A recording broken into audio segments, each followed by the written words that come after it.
Welcome back, YouTube. I want to talk hopefully very briefly about the new Lee Autoprime XR.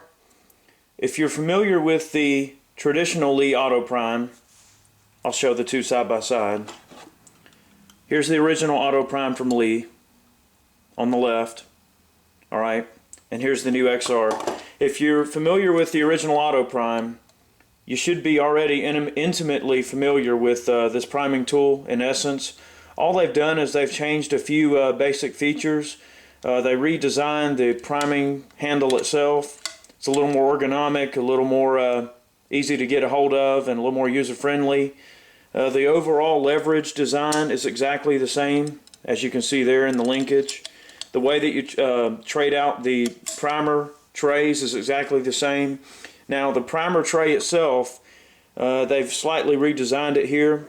As you can see from the old style being a round one, they've gone to the square style, which makes perfect sense with a lot of the packaging for current primers being, you know, the larger square variety.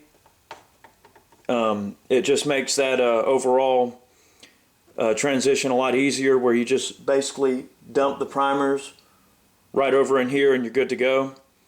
Alright, you give them a shake, they turn the anvil up, and that's really all you have to worry about there, okay? It uses the same proprietary shell holders. You just press it down, just like the other one, and install the new one. Let it back up.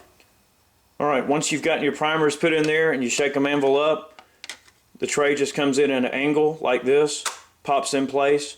You make sure that there's no primers on the area there where it says no primers. Obviously, they all shake down here, you know, in the corner, and then put your cover on. You hold the priming tool at a 45-degree angle, and the primers will automatically feed down into the chute.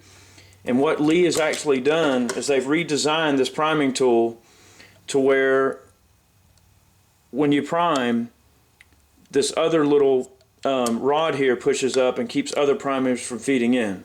That was one of the problems with the old tool, is that if you weren't careful, you would get multiple primers going in there, and in some cases you could actually inadvertently feed two primers in there at once. One of the things that they did with this tool also that greatly increases your efficiency is that they made it to where the tool doesn't bottom out like that when you're priming. It gives you a little bit more consistent feel and leverage. It bottoms out about right there as opposed to all the way down.